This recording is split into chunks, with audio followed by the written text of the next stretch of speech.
Hey guys, welcome back. I apologize, it's been about a year since my last homebrewing video, and it's not that I haven't been brewing, because I have, it's just that I don't always have time to video my brew days. So, I've got some free time today, and I'm doing a Belgian Blond. So, come join me as I brew, hopefully, an award-winning Belgian Blond. So for the past 20 or 30 minutes I've been preheating my strike water on my stove. I mentioned this in the last video. It's just something I like to do. It saves propane and it's something I can kind of do and walk away, do some other things, come back to it, not have to worry about it boiling over. My stove's kind of weak, so we're going to dump this friggin' water in here.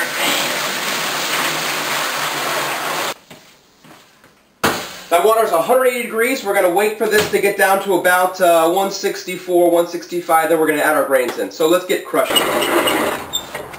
Now, having your own crusher may seem a little excessive, but these things pay for themselves really fast. Having your own crusher allows you to buy base malt in bulk, which means you can get grain for about 70 cents a pound versus your homebrew shop or online retailers, which usually sell it for $2.25 a pound. So over the course of one whole 55-pound sack of base malt, you're almost paying for this.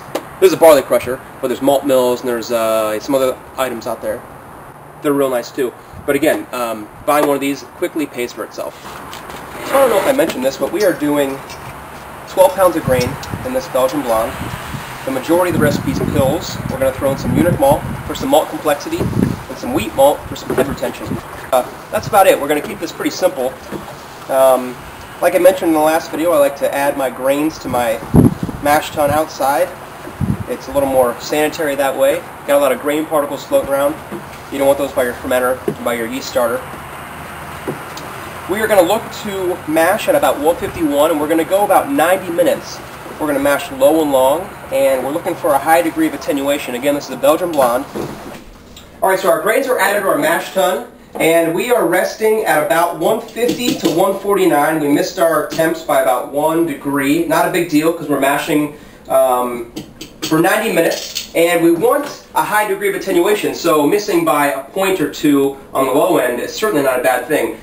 My city water is a little bit out of balance, so I'm going to add some chalk and some calcium chloride to kind of balance the water out a little bit better to match this style. I cut my water back with reverse osmosis water, and I'm adding back some salts here to give this beer a more balanced feel.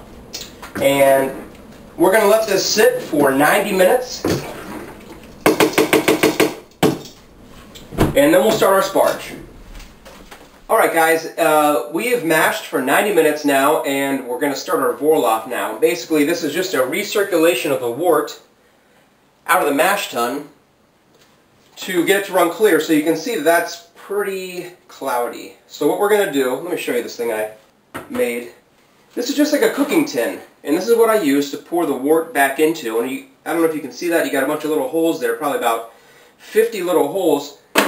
And when I pour the wort through, it gently drains through these holes down onto the top of the grain bed without disturbing that grain bed, and it saves me a lot of time. So there's the wort gently pouring down on the top of the grain bed, and now I can continue to run off very slowly until I get some clear wort. So we've pulled off about a gallon. Right now, this is another roughly half gallon, and we're running very clear. So we're going to go ahead and start our sparge. So we just completed the Vorlauf, which is essentially clarifying the wort, getting the grain particles out of there, and using this grain bed as the filter. We run off with about a gallon or two, we dump it back on top very gently, or I just pour it through this cooking tin, which returns the wort very gently on top of the grain bed. So we get a filtering effect there. Once we run off clear, it's okay to start sparging. I can start collecting the wort into my boil kettle. I don't know if you noticed this, but this is brand new. This is a kind of a secondary boil kettle. It's my hot liquor tank, sparge kettle, whatever you want to call it. Makes my brew day a little bit easier. We're sparging with 5.5 gallons of 170 to 175 degree water. This is just to rinse the sugars out. This will yield exactly 8 gallons of pre-boiled wort, which is what I want. And there you go, we're boiling. Nice gentle boil going on right now. No need to get a boil that's jumping out of the kettle. We're going to boil this for 90 minutes at least. This is a Pilsner malt base, of course. Using all Pilsner malt, or mostly Pilsner malt, you want to do at least a 90-minute boil because of the chance of DMS, which is a corn-like or vegetal-like character in the aroma of the beer. I don't know that it transfers over to the taste, but we don't want that regardless. Alright guys, we've been boiling for 40 minutes and we just added our 60-minute hop addition, so this will be a total of 100 minutes for this boil. Our first hop addition was a mixture of Magnum and Styrian Goldings, and we're going to do a 15-minute addition here in 45 minutes. We're going to shoot for 28 to 30 IBUs for this beer, and that should give us a nice bitterness to balance out some of that malt sweetness and some of those esters that will be coming through from the Belgian yeast. So we're done with our boil. We had a 15-minute hop addition, some Saaz, and this is me just cooling the beer down here, wort I guess. We've got a wort chiller plugged into my faucet right here, and then of course it goes into my beer, comes back out, down my drain. I will actually be running this, I'll show you this in a second, but there's the beer. Alright, so we've stopped the wort chiller coming out of my faucet, and I have it going through this submersible pump in this little deal right here in this bucket. So I've got 2 gallons of frozen water. Actually, it's 1.5 gallons of frozen water. Those are basically frozen jugs. And then the water is coming through those hoses into my beer and recirculating back. Saves water, and it'll get my beer down to about 60 degrees, and we are at 70 right here. So I'm just going to let this go for like 45 minutes. There's no harm in just keeping this as is for as long as I need it to be. Alright guys, this is the last step. Actually, I skipped a couple steps. Didn't film them. Apologize for that. What you're looking at there is a glass jar, and that was where my yeast starter was. I made a half-gallon starter of a nice Belgian yeast that I like, and my beer is in there. In the chest freezer, I mean. And it is at 64 degrees. There it is. Hey guys, so it's been 3 months since I bottled this beer, and the reason I'm doing a little taste test now is because when you bottle these Belgian beers, they're fruity and spicy, and after a couple weeks they're carbonated and they kind of taste the same, fruity and spicy. But the longer you let these beers sit in the fridge, or just maybe at cooler room temperatures, then the more complex they get with time. So 3 months is plenty of time for this beer to be, damn it Wolfie, sit down. 3 months is plenty of time for this beer to be good. So we'll see how she is. Get down, Wolfie. Bastard.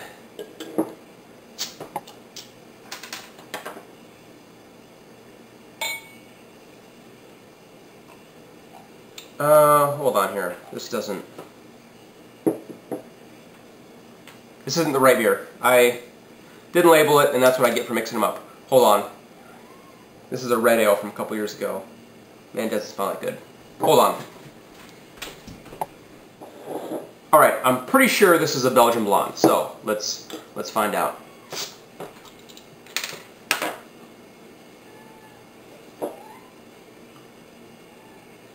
There we go. That's more like it. Good color. Great head retention.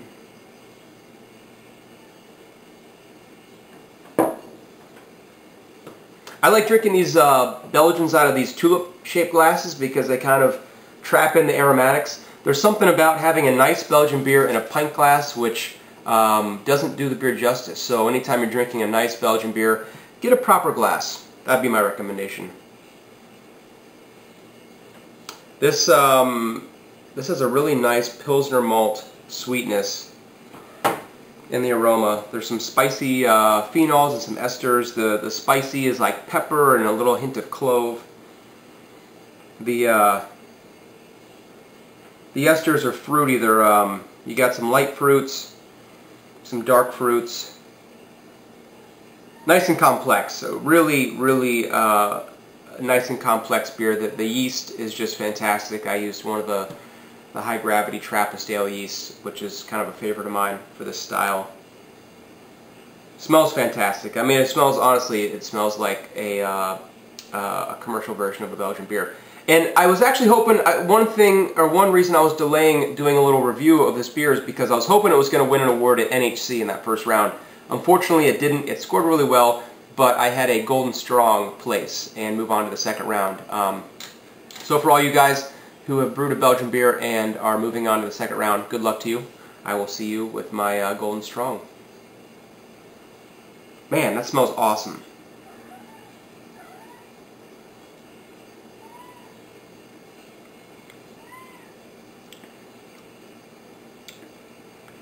I've had this beer before. I don't want to act like I am surprised that it's really good. It's a great beer. I've brewed this beer many times. It's won me a lot of awards. It's just a fantastic recipe, and I think really the trick to brewing a great Belgian is the fermentation.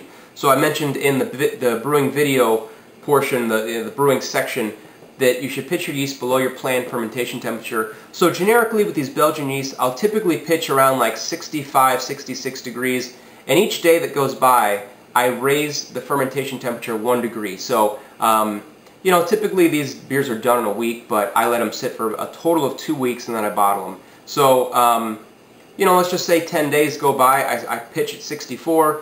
10 days go by, I'm ending my fermentation at 74, just to get that dryness at a high degree of attenuation. And some of those esters come out a little bit later, and so do the phenols. You can enhance that Belgian character by fermenting a little bit warmer towards the end, but you're avoiding fusel alcohols by pitching cool and pitching a starter in the beginning. So, fantastic beer.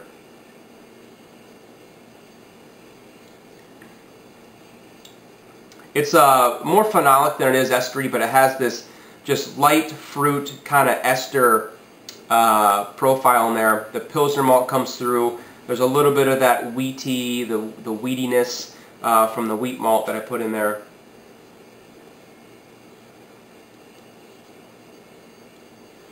Just a really nice beer. Big fan of this recipe. So, glad you guys could join me. My apologies that it took me so long to finally brew another batch and show you guys. If you have any comments or questions, post them below. And I'll see you guys on my next brew day. Thanks a lot, guys. Awesome. Cheers.